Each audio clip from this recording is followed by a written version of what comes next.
Informasi terakhir, pemirsa, dalam pilkada langsung saat ini posisi masyarakat hanya menjadi objek eksploitasi kepentingan. Dengan demikian, pilkada langsung bukan sebagai momentum demokrasi, melainkan sebatas komoditas politik yang menguntungkan pihak-pihak tertentu. Demikian review Universitas Widya Mataram malam ini, yang secara khusus menyorot potensi konflik dan kekerasan dalam pilkada. Pilkada langsung saat ini sedang digelar di berbagai wilayah provinsi, kabupaten, dan kota.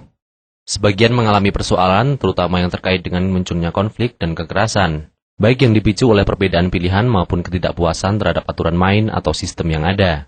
Dalam tinjauannya, Thoib Subanto SOS, dosen sosiologi FISIP Universitas Widya Mataram UEMY, gejala konflik dan kekerasan dalam pilkada langsung dapat dilihat sebagai indikator ketidaksiapan masyarakat kita menjalani proses demokrasi yang mestinya dapat berjalan secara damai dan aman.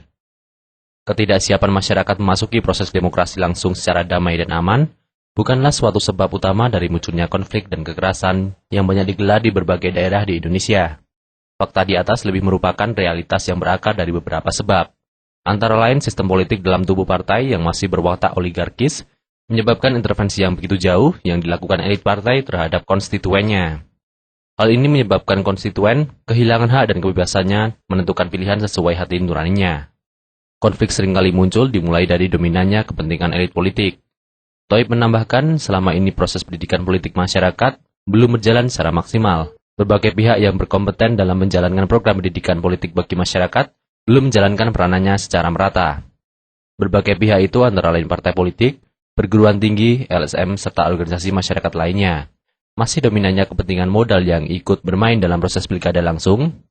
Realitas ini disambut secara konspiratif oleh para elit politik dan birokrasi. Sehingga posisi masyarakat sekali lagi hanya menjadi objek eksploitasi kepentingan dari konspirasi tersebut. Dalam konteks ini, pilkada langsung bukan sebagai momentum demokrasi, melainkan sebagai komoditas politik yang menguntungkan bagi pihak-pihak tertentu baik secara taktis maupun strategis. Konsekuensi dari sikap masyarakat yang masih reaktif, apa saja yang bisa dilakukan oleh berbagai pihak yang berkepentingan dalam pilkada langsung ini, termasuk serangan fajar yang membagi-bagi uang dibagi buta sebelum coblosan. Saya melihat maraknya serangan fajar barangkali ya kemungkinan akan terjadi politik uang dalam pilkada langsung ini sangat besar sekali. Karena memang struktur masyarakat kita secara politik belum sepenuhnya secara substantif itu siap ya, mengikuti satu proses demokrasi langsung seperti ini. Ini mereka masih sangat tergantung dengan bagaimana formasi kepentingan yang dimainkan oleh para elit politik mereka. Demikian review Universitas Widya Mataram Yogyakarta. Untuk Apa Kabar Jogja, FYTV.